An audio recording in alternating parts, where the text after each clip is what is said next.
দিয়ে দেবো।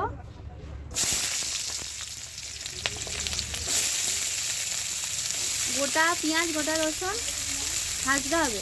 হ্যাঁ, গোটা আদা, গোটা রসুন আর আধখানা করে পেঁয়াজ, এই কাঁচা লঙ্কা আর গোটা শুকনো লঙ্কা সব ভাজতে হবে। হ্যাঁ।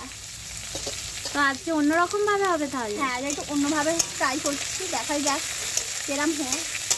এখন এটা কি একদম ভাজা ভাজা হবে? হ্যাঁ, মিডিয়াম ভাজা তো হবে, মানে হালকা ব্রাউন হলে তুলে নেবো। মনে তো হচ্ছে আজকে ভালোই হবে রে রান্নাটা। হ্যাঁ, দেখাই যাক। কি রেসিপিটা কি সেটা বল, নাম বল। মাছের ঝাল। কোন কি? রুই মাছের ঝাল। আচ্ছা, রুই মাছের ঝাল হচ্ছে একদম অন্যরকম ভাবে। অন্যরকম ভাবে, এটা ফার্স্ট টাইম এইরকম ভাবে করছি। তাই চলে যাচ্ছে ধনে পাতা, এবার সর্ষে চলে যাচ্ছে গাই। সর্ষেটাও ভাজতে হবে।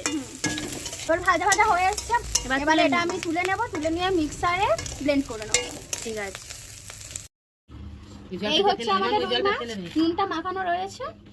এখন এই যে নুন থেকে কতটা জল ছেড়েছে, জলটা এখন ফেলে দেওয়া হবে।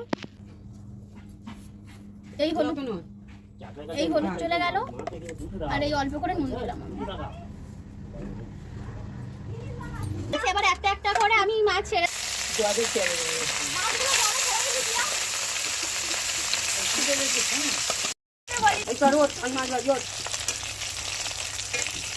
কি হবে দিয়া, এটা কি বলো না, করছি আমি তো ভালো না, গোটা গোটা দিতে পারছি।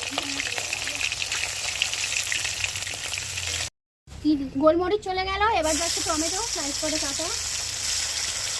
এবার কি টমেটোটা ভাজছি? হ্যাঁ, টমেটোটা এবার ভাজছি, তারপরে বাটা মশলাটা দিয়ে দিই। তারপরে বাটা মশলাটা যাবে।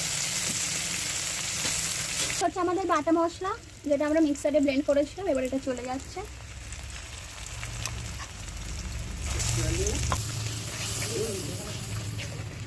নুন চলে যাচ্ছে।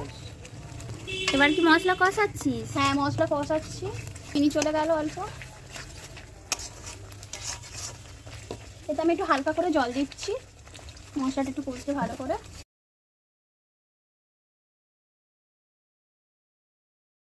একটু জল দিচ্ছি। মাছগুলো এবার চলে গেছে ঝোলে। এবার দেখা যাক ফাইনাল রেজাল্টটা কি আসে।